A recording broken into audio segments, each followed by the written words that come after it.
I'm very grateful to be here tonight, too, to hear the beautiful readings and testimonies. I was telling someone today our whole week is in preparation. We read our lesson, we study it every day, the lesson that we're given to study the truths. And then those of us who feel inspired write about it on the forum to tell what we've gotten out of our lesson. And that's on our website. Wednesday night we get together to give our gratitude to God for all the blessings we've received during the week. And then Saturday we have our Bible study, again discussing this wonderful lesson. And then Sunday we get to hear it being read as well as talk about it a bit at the round table. And in between all those times we also have our unity watches and our individual watches. But all these activities keep our thoughts stayed on God, and really the Sunday service is a crescendo of the week, the days before, as we are using our science moment by moment. I was thinking of all the many healings I've had since coming to this church. One of when I was really painfully thin, and I didn't have much appetite, and I guess you could say I had a nervous stomach. And I didn't even think to get help with it, something I'd had for a long time, I guess, and didn't even occur to me to get help with it. And one day a practitioner mentioned it to me and kind of came after me and said, this isn't normal, it isn't right, you shouldn't be accepting this sort of chronic condition, and that I should be able to eat normally and not have this physical problem.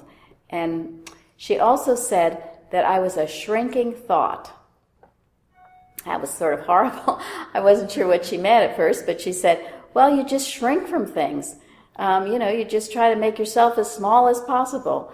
And that's resulting in not eating and being so thin. Instead of embracing life with a capital L, and loving life and having joy in the Lord, you shrink from things with fear and timidity. And I know I've always thought of myself as being very, very shy, and I thought too, I never got help with that either. I thought that was just the way I was. And so she told me, well, shyness is selfishness. She said, you're thinking more about yourself than you are about anybody else. Anyway, by the time I was finished with the conversation, I realized I had a lot of work to do and that I couldn't just accept this state. I must say she rankled my pride quite a bit, but it needed to be rankled, and I needed to be raised up out of this false sense of self and to serve God more sincerely with my heart and soul, and to forget self in working for Him. And as I did this, and it didn't happen overnight, but certainly my appetite came back. I certainly don't have a problem with being painfully thin, and I don't have a nervous stomach, nor am I shy anymore. So, and I'm so grateful for all of that. It was a transformation of life. And I'm grateful for a practitioner who cared enough, who loved enough to go after me about it, and not just, that's just the way she is, so we'll just leave her alone.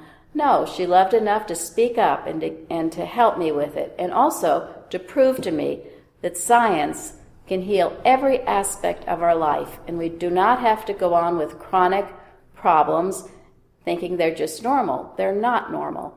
God made us in His image and likeness, and thank God for that.